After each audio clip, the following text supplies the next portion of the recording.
8 years ago, I just turned 80, and then I got invited to go to LaGuardia, to the LaGuardia Community College, and I met a truly remarkable group.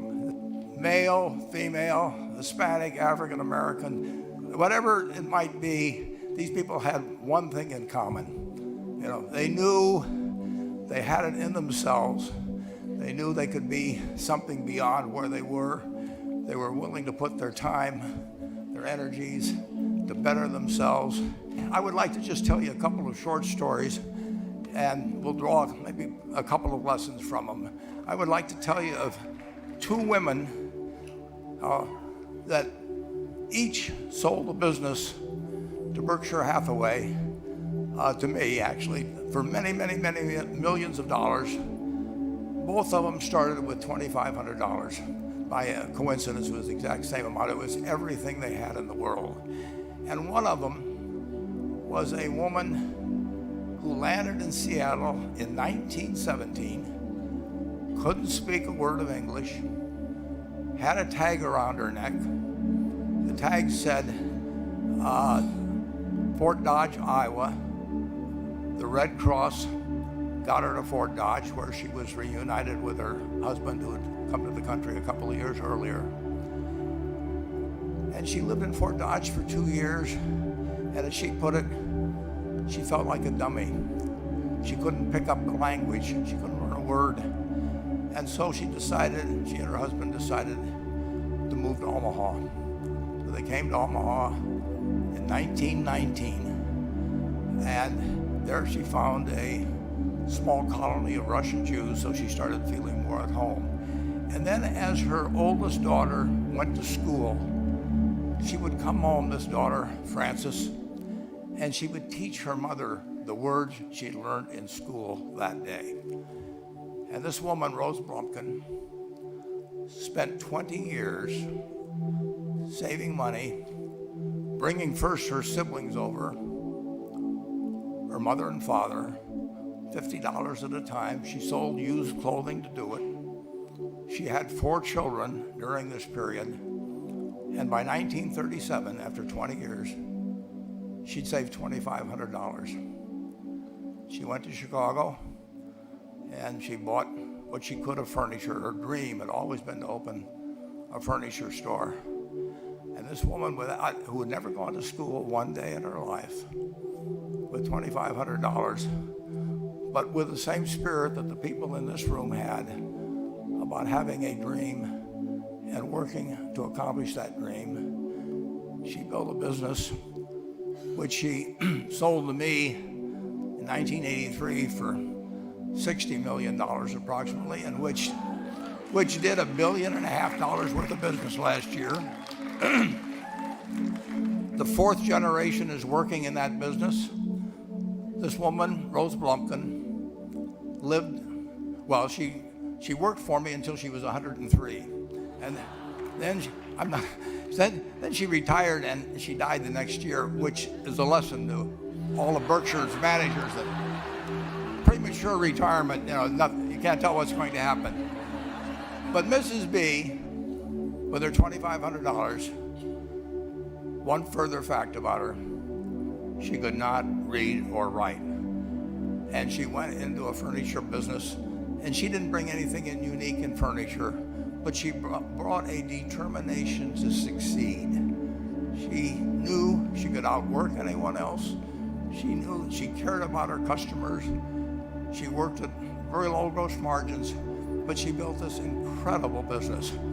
Today, I'd like to tell you about one other small business person. This person, I went to buy his business from him, and he turned me down, which was very wise. But this was a fellow who was born about 8 years before I was. He was born in 1922. He was we'll call him Jack, lived in the Midwest. He was a pretty good athlete, didn't like school much. The company he built hires more college graduates each year than any other company in the United States. And this fellow, who was destined for this but did not know it, Jack, went to college for a year and then dropped out. He really wasn't that interested in school. And the year he dropped out was 1941. And when the United States became under attack, he went down to the Army Air Force recruiting station, volunteered, and they turned him down because he had hay fever. So he went over to the Navy and again volunteered, and they took him. They put him on an aircraft carrier. He flew small fighter planes during World War II, got 2 distinguished flying crosses from the Navy, and then he came back to the Midwest. So now we've got a young guy. Probably by this time he would be 23 or 24 years old. And the interesting thing is, he got back to the Midwest, and he actually kind of went from one job to another for a short period of, or not such a short period of time. And he finally became a used car salesman at a Cadillac dealership in St. Louis, Missouri. And at age 35, having moved up in the organization, the sales organization, he said to his boss, could I go into car leasing business with you? The boss said, well, if you'll cut your salary in half and you'll come up with, it was $25,000 which he borrowed, we can become partners in a car leasing company. So my friend Jack started at age 35 in the car leasing business. And he had 7 cars. It was pretty slow. In fact, one of the things he did was whenever the phone rang, he let it ring 3 or 4 times so people would think that he was very busy answering other phones. And of course, it was the only call he was going to get all day. So his first venture was okay, but it wasn't really going to go anyplace. And there's a lesson in this for all of us. At age 40, he decided with 17 vehicles, 17 cars, he was going to go into competition in the rent-a-car business. So now he's taking on Hertz and Avis and National and people like that who have hundreds and hundreds of thousands of cars. And he's got 17 cars, and his cars aren't any different than theirs. I mean, he's buying them from General Motors or Ford or Chrysler. And he can't get the airport locations. Those companies have them all sold up. But he was determined that he would basically offer the customer, can't offer him a different car, but he can offer them friendlier service than they've ever seen. And so he started a company. He named it after the battleship that he'd flown from in the Pacific, which was the USS Enterprise. And he died about a year and a half ago. But when he died, his rent-a-car company, starting with those 17 cars, was worth more than Hertz and Avis and all the rest of the rental cars put together. The man's name was Jack Taylor. He didn't invent artificial intelligence. He didn't do anything that, just like Mrs. B selling furniture, I mean, that any one of us could have entered those businesses. But he lived by the creed, basically, of delighting his customers and working with people and establishing the relationship with them so that they in turn would want to delight the customers. He couldn't go out there and take care of every rental car possibility, but he learned how to project himself and his attitude toward his fellow man and his desire, to make a friend out of every customer.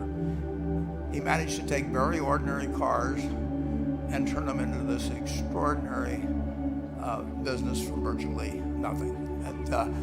And it illustrates several points. One is, you don't necessarily get it right exactly right the first time. I mean, the car leasing business, basically you were competing on the cost of money to finance cars, and it's very hard to delight a customer when you just give them the car and tell them to send you a monthly check for 5 years and you'll be back at that time. So his talents were being wasted basically in that business. But at the age of 40, with all of that experience behind him, he found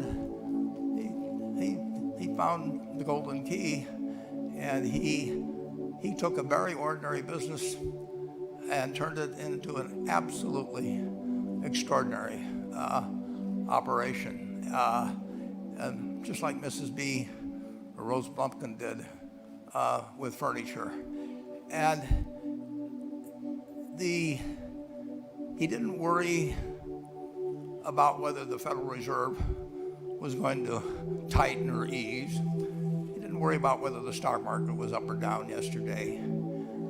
He didn't worry about the things he couldn't change, but he did focus on the one thing he could change, and that was the customer's experience.